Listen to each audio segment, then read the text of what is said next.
गीदड़ की 100 साल की जिंदगी से शेर की एक दिन की जिंदगी बेहतर है। ये वो तारीख साज जुमला जो ज़बान ज़द-ए-आम हुआ। ये जुमला हिंदुस्तान के एक बहादुर जंगजू हुक्मरान टीपू सुल्तान का है।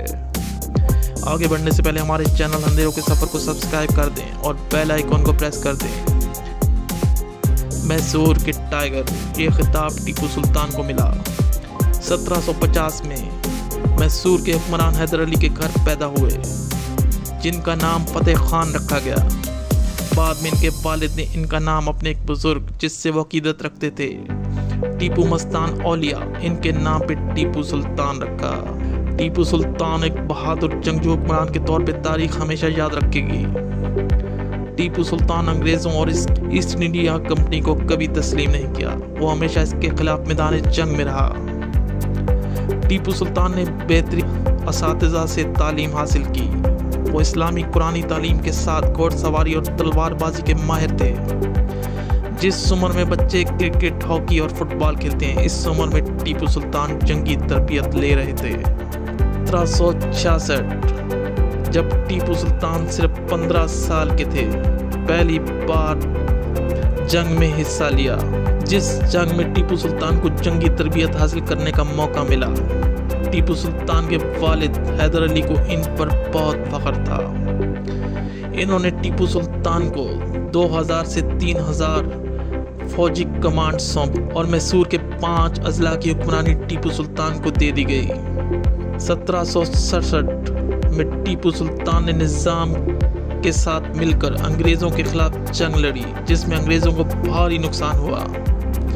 1771 में अंग्रेज़ों की हिमायत याफ्ता मराठों ने जब मैसूर पर हमला किया तो टीपू सुल्तान ने अंग्रेज़ों और मराठों दोनों का ज़बरदस्त शिकस्त दी। अंग्रेज़ बेबस नजर आए। वो कभी भी टीपू सुल्तान का मुकाबला नहीं कर सकते थे। टीपू सुल्तान ने किसी मकाम पर भी अंग्रेज़ और इसकी ईस्ट इंडिया कंपनी को तस्लीम नहीं किया। वो हमेशा से हिंदुस्तान की आज़ादी और खुद मुख्तियारी के कायल थे। हिंदुस्तान के वसाइल को हिंदुस्तान की आवाम का हक समझते थे। ये वो बात थी जो अंग्रेज़ों और इसकी ईस्ट इंडिया कंपनी को नापसंद। टीपू सुल्तान ने बहुत लंबे अरसे अंग्रेज़ों के खिलाफ मैदान में जंग में रहे। वो अंग्रेज़ों के लिए एक डरावना ख्वाब थे। टीपू सुल्तान हर जंग में दुश्मन के खिलाफ सीसा पिलाई हुई दीवार साबित हुए। फिर अंग्रेज़ों ने साजिशों के जरिए टीपू सुल्तान को रास्ते से हटाने की कोशिश की। अंग्रेज़ ये बात अच्छी तरह जानते थे कि वो टीपू सुल्तान को जंगी हिकमत अमली से, इसलिए अंग्रेज़ों ने मीर सादिक को मोहरा बनाया। मीर सादिक जो टीपू सुल्तान के वज़ीर आज़म थे, अंग्रेज़ों के साथ मिलकर टीपू सुल्तान के खिलाफ साजिश की। मीर सादिक एक गद्दार था, जिस साजिश की वजह से टीपू सुल्तान को शिकस्त का सामना करना पड़ा। बिलाखिर 4 मई 1799 को अंग्रेज़ ने अपने हलीफ निज़ाम हैदराबाद की मदद से दारुल हुकूमत सिरंगापटम में कब्जा कर लिया। टीपू सुल्तान जंग लड़ते लड़ते शहीद हो गए और यूं मैसूर की जंग 1799 में ख़त्म हो गई। टीपू सुल्तान ने साबित किया कि वह मर तो सकता है, लेकिन अंग्रेज़ की ग़ुलामी तस्लीम नहीं करेगा।